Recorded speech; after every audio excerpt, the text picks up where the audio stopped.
Praise the lord. యాత్రికుని ప్రయాణము John Bunyan మొదటి భాగము. అప్పుడు నేను నా స్వప్నమందు చూచినది ఏమనగా, వారు ఆ అరణ్యమును విడిచి వెళ్ళినంతలో ముందరనున్న ఒక పట్టణము వారికి అగుపడెను. ఆ పట్టణము పేరు మాయ. దానియందు మాయ సంత అను ఒక సంత సాగును. ఆ సంత ఏడాది పొడుగున సాగుచుండును. ఎందుకనగా అది సాగు పట్టణము మాయా కంటే చులకనై ఉన్నది. అంతేకాకుండా అక్కడ అమ్మబడినది యావత్తును, అక్కడికి వచ్చినది యావత్తును మాయ. దాని గూర్చి సొలొమోను జ్ఞాని వచ్చినది యావత్తును మాయ అను వాక్యము వ్రాసెను. ఆ సంత నూతనమైనది కాదు, అది బహుకాలము నుండి స్థాపించబడి ఉన్నది. దాని ఆరంభమును మీకు తెలియజేతును. కొంచెము తక్కువ 5000 సంవత్సరముల క్రిందట ఈ ఇద్దరు మంచివారు ఎలాగో అలాగే కొందరు యాత్రికులు పరమపట్టణమునకు నడుచుచుండిరి.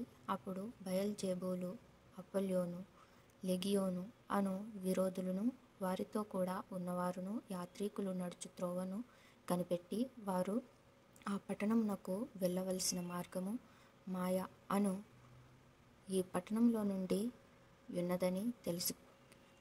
ఇక్కడ ఒక సంతను సాగించి, ఈ సంతలో సమస్త విధములైన మాయ వస్తువులు అమ్మబడునట్లును, అది సంవత్సరపు పొడుగున సాగునట్లును తమ తంత్రోపాయము చేత కల్పించిరి. కాగా ఈ సంతలో ఇండ్లు, భూములు, వృత్తులు, ఉద్యోగాలు, ఘనాభివృద్ధులు, బిరుదులు, దేశములు, రాజ్యములు, భోగములు, విలాసములు మొదలైన వర్తక వస్తువులను, వేశ్యలు, భార్యలు, భర్తలు, పిల్లలు, యజమానులు, సేవకులు, జీవములు, రక్తము, శరీరములు, ఆత్మలు, వెండి, బంగారము, ముత్యములు, రత్నములు మొదలు గాగల సకల విధములైన అభిలాష వినోదములు అమ్మబడుచున్నవి.